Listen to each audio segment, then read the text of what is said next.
Good morning all students. चलिए, तो हम लोगों ने 6.2 का पार्ट 1 पढ़ा था, जिसमें 4 क्वेश्चन हमने किए थे। ठीक है, तो अब हम पढ़ेंगे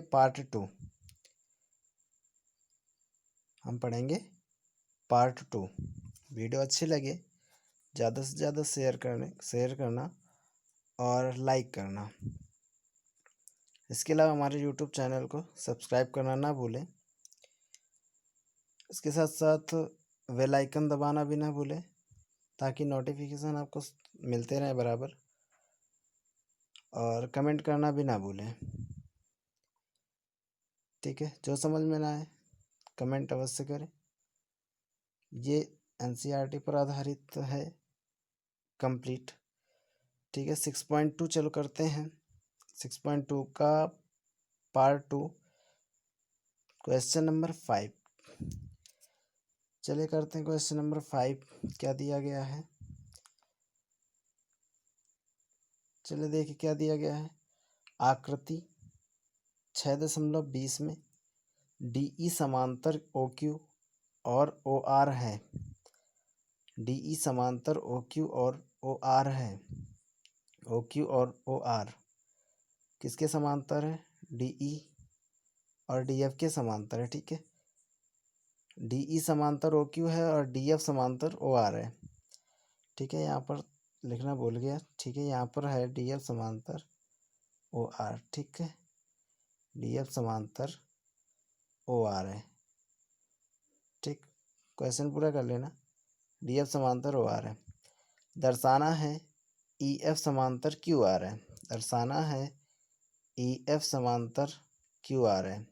ठीक है, ये समांतर है, ये दिखाना है हमको। चलिए स्टार्ट करते हैं। दिया गया है त्रिभुज PQR में DE समांतर OQ दिया गया है। ठीक है, त्रिभुज PQR ये पूरा त्रिभुज है। ठीक है, ये वाला त्रिभुज PQR। इस त्रिभुज में देखेंगे तो इस त्रिभुज में हमें DE समांतर OQ पता है। ये DE समांतर OQ पता है। DE समांतर OQ पता है, तो हम क्या कर सकते हैं इस त्रिभुज में DE समांतर OQ जो पता है, त्रिभुज POQ क्या है? त्रिभुज POQ, तो POQ इस त्रिभुज में ये DE ये वाली भुजा OQ के समांतर दी गई है। DE समांतर OQ दिया गया है। ठीक है, तो हम थेल्स प्रमेय यहाँ लगा सकते हैं। तो यहाँ पर थेल्स प्रमेय से क्या हो जाएगा? आधारभूत समानुपातिकता प्रमेय या थेल्स प्रमेय से तो हो जाएगा क्या? OE बटा यानी PE बटा EQ है ना। PE बटा EQ, तो PE बटा EQ बराबर किसके हो जाएगा? PD बटा DOK। आप OD कह सकते हैं, PD बटा DOK, तो PD बटा DOK। ठीक है, इसको डाल देंगे समीकरण 1। अब PD बटा DOK हो गया। इसके बाद दिया है, इसके बाद हम लोग करेंगे त्रिभुज POR में। तो त्रिभुज POR में क्या हो जाएगा? POR में DF समांतर OR दिया गया, DF समांतर OR। ठीक है, तो DF समांतर OR दिया गया है। तो इस त्रिभुज में हम क्या कर सकते हैं? DF समांतर OR दिया गया है, तो इसमें भी हम आधारभूत समानुपातिकता प्रमेय लगा सकते हैं। इसमें भी कैसे? DF समांतर OR दिया गया है। ठीक है, तो इसमें हम कर सकते हैं PF बटा, क्या कर सकते हैं इसमें? कर सकते हैं, चित्र कुछ इस तरीके से बना हुआ है।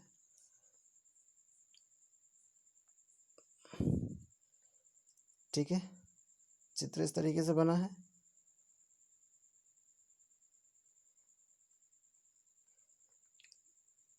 कैसे कर सकते हैं? यहाँ पर O दिया गया है।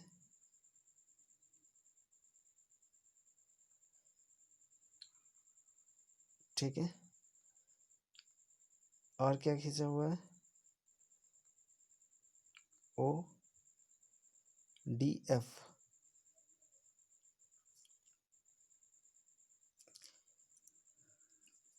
है ना। तो पी, यहाँ पर पी है और P Q R, P Q R, ये ओ दिया गया है, ठीक है। त्रिभुज पी ओ क्यू में ये भुजा ऐसे खींची हुई थी, नहीं ऐसे, ठीक है। तो दिया हुआ था डी एफ समांतर ओ आर, तो डी एफ समांतर ओ आर, ओ आर ये है, डी यहाँ पे हो जाएगा, ये एफ हो जाएगा, ठीक है, और ये ई हो जाएगा, ठीक। तो डी एफ ये वाली भुजा, डी एफ यानी ये वाली भुजा किसके समांतर है, ओ आर के समांतर है, इसके समांतर है, ठीक है। तो अब इसके समांतर है तो सीधा सा मतलब है कि जो पी एफ है, पी एफ बटा एफ आर, पी एफ बटा एफ आर किसके बराबर हो जाएगा, पी डी बटा डी ओ के, पी डी बटा डी ओ के। तो ये समीकरण 2 बन जाएगा। समीकरण 1 में क्या दिया हुआ था, समीकरण 1 में ये दिया हुआ था पी ई बटा ई क्यू, है ना। समीकरण 1 में दिया था पी ई बटा ई क्यू बराबर, पी ई बटा ई क्यू बराबर पी डी बटा डी ओ, पी डी बटा पी डी बटा डी ओ, ये दिया हुआ था, है ना। ये समीकरण 1 दिया हुआ था, नहीं, समीकरण 1 में और 2 में देखेंगे तो क्या है, पी डी बटा डी ओ दोनों में है, तो पी डी बटा डी ओ दोनों में, तो एक पक्ष बराबर हो गया ना, दूसरा पक्ष भी बराबर हो जाएगा। इसका मतलब पी ई बटा ई क्यू बराबर पी एफ बटा एफ आर, पी ई बटा ई क्यू बराबर पी एफ बटा एफ आर हो जाएगा, ठीक है। चूँकि भुजाएं क्या है, समानुपात में है। कौन सी भुजाएं, ये भुजा, ये इस भुजा के समानुपात में, ये भुजा इस भुजा के समानुपात में। तो जो ई एफ है, ये ई एफ, ये क्या हो जाएगा, ई एफ हो जाएगा किसके समांतर, क्यू आर के समांतर। तो समानुपातिक जो प्रमेय, थेल्स प्रमेय, इसका विलोम लगा देंगे। तो थेल्स प्रमेय के विलोम से, थेल्स प्रमेय के विलोम से क्या हो जाएगा, थेल्स प्रमेय के विलोम से क्या हो जाएगा, ई एफ समांतर क्यू आर हो जाएगा। यही प्रूव करना था हमको, प्रूव हो गया, ठीक है। ये 5वां हो गया। अगले क्वेश्चन की बात करते हैं, 6वें क्वेश्चन की। 6वां भी लगभग ऐसे ही है। क्या दिया गया है, 6वें में कहा गया है आकृति 6.21 में क्रमशः O P O Q O R पर स्थित बिंदु ए बी सी इस प्रकार हैं कि ए बी समांतर पी क्यू, ए सी समांतर पी आर है। दर्शाइए कि बी सी समांतर क्यू आर है, ठीक है। चित्र को ध्यान से देखिए, चित्र को ध्यान से देखिए तो आसानी से हो जाएगा, ठीक है। तो क्या दिया गया है, ए बी समांतर पी क्यू, ए बी ये है, इसकी किसके समांतर है, पी क्यू के समांतर दी गई है रेखा, ठीक है। ए बी समांतर पी क्यू हो गई। चलिए, ए सी समांतर पी आर, ए सी ये है, ये किसके समांतर है, पी आर के समांतर दी गई है। दर्शाइए बी सी समांतर क्यू आर है, तो बी सी ये है, ये किसके समांतर दिखाना है, क्यू आर के समांतर दिखाना है, ठीक है। अब त्रिभुज पी ओ क्यू में देख लेते हैं, त्रिभुज पी ओ क्यू। तो अब त्रिभुज कौन सा लेना है, त्रिभुज पी ओ क्यू में देख लेते हैं, ठीक है। इस त्रिभुज में, ठीक, तो इस त्रिभुज में देखेंगे तो क्या हो जाएगा, ये वाला त्रिभुज है पी ओ क्यू, ठीक। इस त्रिभुज में देखेंगे तो इस त्रिभुज में देखो क्या हो जाएगा, पी ओ क्यू में ए बी समांतर पी क्यू, जो ए बी है वो पी क्यू के समांतर दी गई है। तो सीधी सी ये थेल्स प्रमेय लगा देंगे। आधारभूत समानुपातिकता प्रमेय यानी थेल्स प्रमेय से, थेल्स प्रमेय से क्या हो जाएगा, ओ ए बटा ए पी। ठीक है, ओ ए बटा ए पी। अब देखो ध्यान से क्या हो जाएगा, ओ ए ये है, ओ ए बटा ए पी है ना, बराबर किसके हो जाएगा, ओ बी बटा क्यू बी या बी क्यू, ओ बी बटा बी क्यू के। ठीक है, बराबर हो जाएगा। इसको समीकरण 1 डाल के छोड़ देंगे। ये समीकरण 1 हो गया। अब त्रिभुज पी ओ आर में, त्रिभुज पी ओ आर में, अब इस त्रिभुज की बात करें, इस त्रिभुज में ये वाली भुजा इस भुजा के बराबर है, यानी कि कौन सी भुजा बराबर है, ए सी बराबर, ए सी समांतर, सॉरी ए सी समांतर पी आर दिया गया है। ठीक है, चलिए आगे कर लेते हैं, इसको देख लेते हैं कैसे है। ए सी समांतर पी आर दिया गया है। ठीक है, तो ए सी समांतर पी आर दिया है। ठीक, त्रिभुज कुछ इस तरीके से बना हुआ था।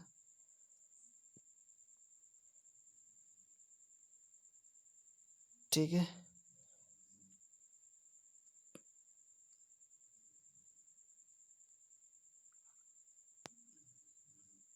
इस तरीके से कुछ बना था।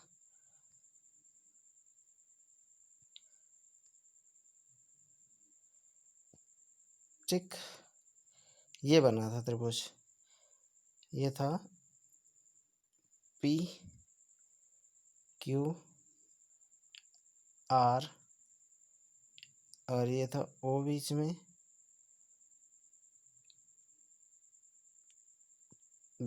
ओ था, ये ए था, ये बी था और ये सी था। ठीक है, तो क्या है, ए सी समांतर पी आर दिया गया है, ए सी समांतर पी आर, ए सी समांतर पी आर दिया गया है। तो हम इसमें भी क्या कर सकते हैं, आधारभूत समानुपातिकता प्रमेय लगा सकते हैं, अर्थात थेल्स प्रमेय लगा सकते हैं। तो थेल्स प्रमेय से क्या हो जाएगा, थेल्स प्रमेय से क्या हो जाएगा, इस त्रिभुज में पी ओ आर त्रिभुज में, ठीक है, इस त्रिभुज में थेल्स प्रमेय लगाएंगे तो क्या हो जाएगा, ये ओ ए बटा पी ए या ए पी, तो ओ ए बटा ए पी बराबर किसके हो जाएगा, ओ सी बटा सी आर के, तो ओ सी बटा सी आर के। ये समीकरण 2 बन गया।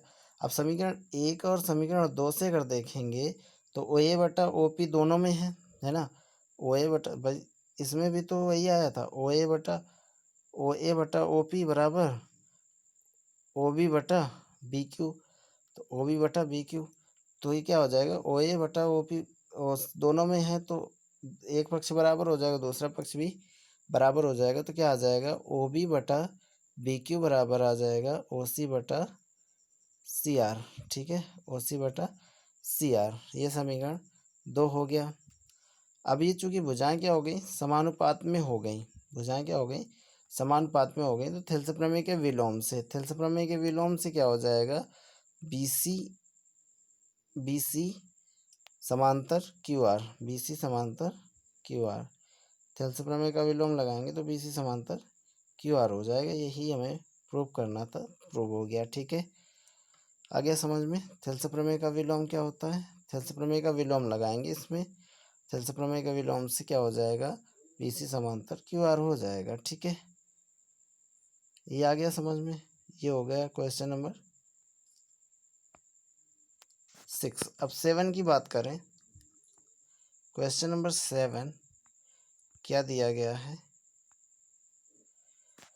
दिया गया है प्रमेय 6.1 यानी थेल्स प्रमेय का प्रयोग करते हुए सिद्ध कीजिए कि एक त्रिभुज की एक भुजा के मध्य बिंदु से होकर दूसरी भुजा के समांतर खींची गई रेखा तीसरी भुजा को समद्विभाजित करती है। ठीक है, कक्षा 9 में हम ये सिद्ध कर चुके हैं, ये भी कह रहा है कि याद कीजिए कि आप कक्षा 9 में इसे सिद्ध कर चुके हैं। ठीक है, तो चलिए करते हैं इसको।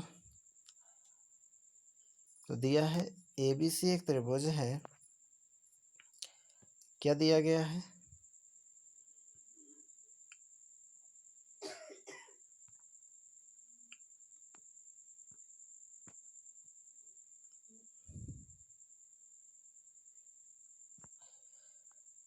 दिया है ABC एक त्रिभुज है, ठीक है।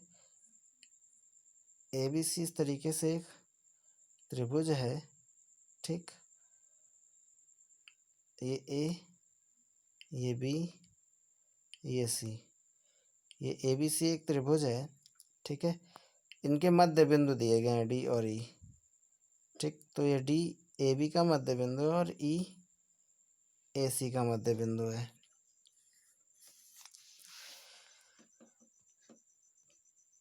ठीक है, ये मध्य बिंदु दिए गए हैं। तो ABC एक त्रिभुज है जिसकी भुजा AB का मध्य बिंदु D है और DE समांतर BC है।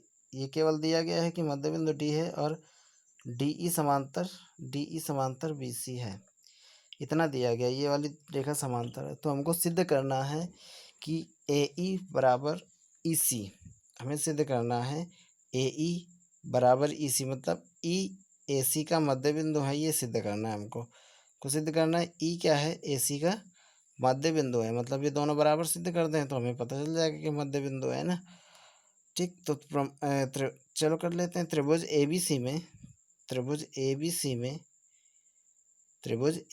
में AB बराबर BD दिया है। समीकरण एक बना लिया इसको। ये दिया गया है AB बराबर BD, मतलब D बिंदु क्या है, इसका मध्य बिंदु है। तो AB बराबर AD बराबर BD है ना, AD बराबर BD। तो AD ये है, AD इतनी है, BD इतनी है, तो AD बराबर BD ये दिया गया है, मतलब AD और BD बराबर हो गया, ठीक। ये है, तो AD बराबर BD दिया गया है, समीकरण एक दिया है, ठीक है। अब कह रहा है कि DE समांतर BC है, तो DE समांतर BC ये भी दिया गया है, ठीक है। DE समांतर BC ये भी दिया गया। तो जब ये समांतर रेखा है तो हम इसमें थेल्स प्रमेय लगा सकते हैं, अर्थात थेल्स प्रमेय से क्या हो जाएगा, थेल्स प्रमेय से हो जाएगा, ध्यान देना, थेल्स प्रमेय से क्या हो जाएगा,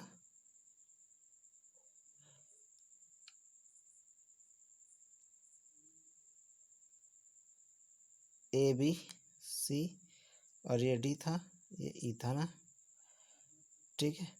अब इसमें अगर थेल्स प्रमेय हम लगाएंगे, थेल्स प्रमेय से क्या बन जाएगा, आधारभूत समानुपातिकता प्रमेय कह दो या थेल्स प्रमेय कह दो। थेल्स प्रमेय से बन जाएगा क्या, थेल्स प्रमेय से बन जाएगा AD बटा BD, ये AD बटा BD बराबर AE बटा EC, ठीक है। तो AD बटा,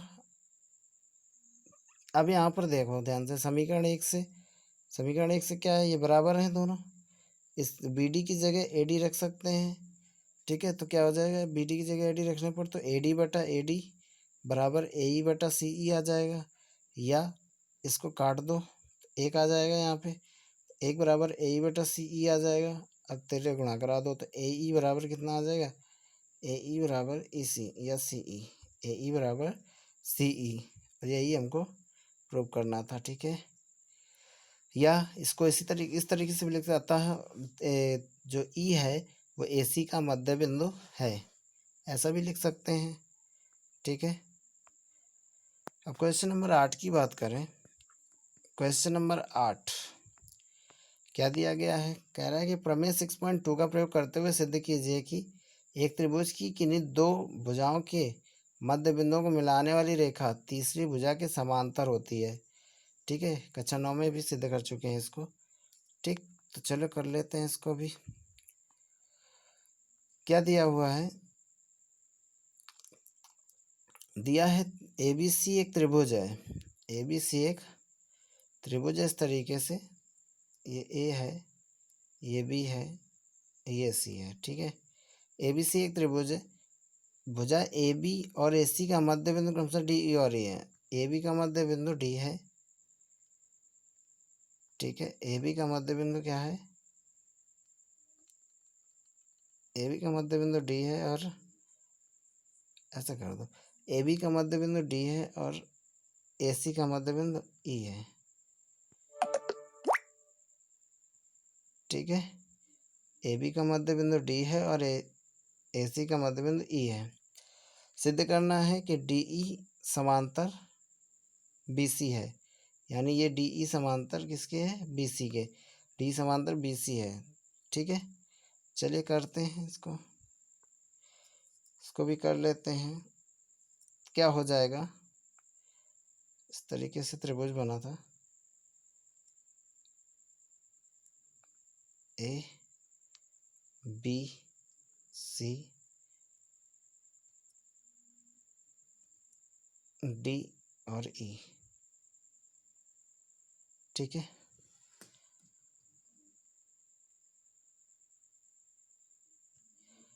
ये डी और ये ई, ये मध्य बिंदु है, ठीक है। तो इसमें क्या है, दिया क्या क्या गया है, ये मध्य बिंदु है, सीधी सी बात है, ये मध्य बिंदु है, ये भी मध्य बिंदु है, तो ये भुजा इस भुजा के बराबर हो जाएगी, ये भुजा इस भुजा के बराबर हो जाएगी, ठीक है। तो दिया गया ए डी बराबर बी डी समीकरण 1 और ए ई बराबर ई सी समीकरण 2, ठीक। अब इसका अनुपात अगर बराबर हो जाए तो क्या हो जाएगा, ये समांतर हो जाएंगी, ठीक। इसका अनुपात अगर बराबर हो जाए तो ये समांतर हो जाएंगे, तो इसका अनुपात निकालेंगे क्या, तो ए डी बटा बी डी बराबर ए ई बटा सी ई, ए डी बटा बी डी बराबर ए ई बटा सी ई। अब ये अगर बराबर कैसे कर सकते हैं, तो इन समीकरणों से ए डी की जगह बी डी रख दो या बी डी की जगह ए डी रख दो, तो ए डी बटा ए डी बराबर ए ई बटा ए ई बराबर 1/1, दोनों से एक आ जाएगा, यानी 1 = 1 आ जाएगा, है ना। समीकरण 1 और 2 से ध्यान से देखिए तो हो जाएगा, ठीक है। तो 1 = 1 आ जाएगा यहाँ से, ठीक। जब 1 = 1 आ गया मतलब बराबर हो गया अनुपात, तो क्या हो जाएगा, ये समांतर ये हो जाएगी। तो अनुपातिकता के प्रमेय का विलोम से क्या करेंगे, विलोम से विलोम से हो जाएगा, ये बराबर है तो इसका मतलब अनुपातिकता विलोम के प्रमेय के विलोम से, यानी थेल्स प्रमेय के विलोम से हो जाएगा डीई समांतर बीसी। यही प्रूव करना था, नहीं, ठीक है। थेल्स प्रमेय के विलोम से, थेल्स प्रमेय के विलोम से, ठीक है। तो ये बराबर सिद्ध हो जाएगा, ठीक, यही हो गया। तो इस तरीके से इसका दूसरा भाग भी, दूसरा पार्ट भी समाप्त हुआ, और अगला पार्ट लेके आएंगे अगले, ठीक है। तो आज के लिए यहीं तक, अगला पार्ट अगले दिन।